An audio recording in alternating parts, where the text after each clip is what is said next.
When I was in the hospital, I got all these pamphlets that were so devastating. It made me feel like I had an old person's disease.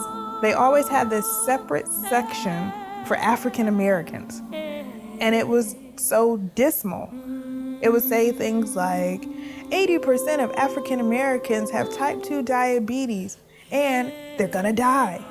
I just couldn't absorb that.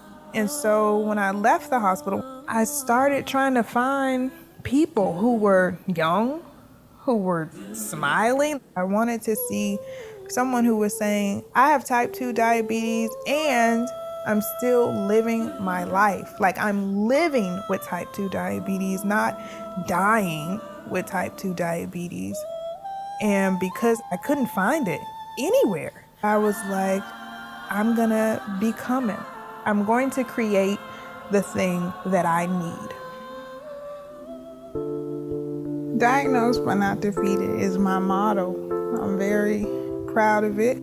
I started my blog mainly for my friends because the questions they had, I had. Like, how did you get diabetes? Or is there a cure?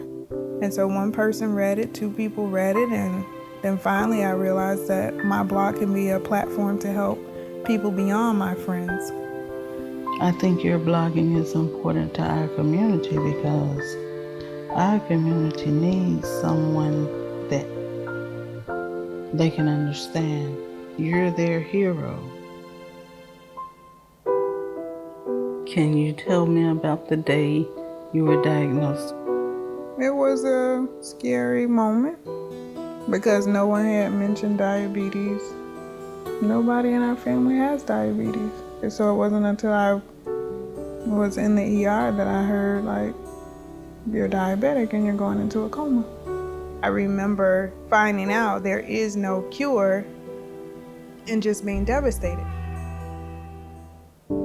So it was 61 days later that I lost my home in a tornado.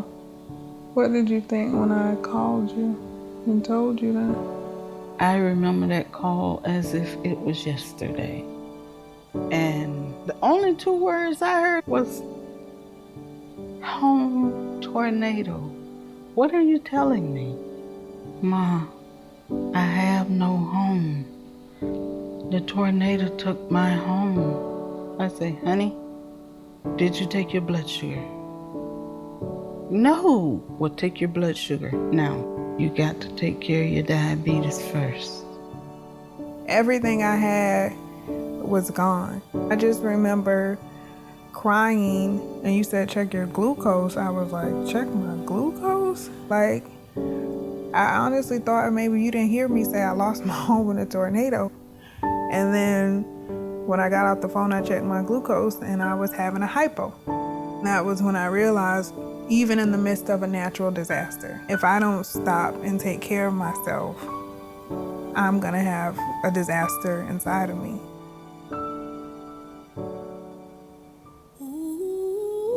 When you and Grandma came up there after the tornado, you were saying that I was blessed. And I just remember thinking, what? What kind of blessing is this? How can I be blessed? I have a chronic illness for the rest of my life. I lost my home in a tornado. And yet you're saying that I'm blessed. I just thought about Psalms 13. Like, how long will thou forget me, O Lord? That is just how I felt. Then I remember thinking, can you find one blessing? Can you just find one? And I sat there and I thought, well, I could have been home. Mm-hmm. And then that was when I realized, like, there is hope, even in the midst of this dark, dark place. There is hope. There is always hope, honey. There is always hope.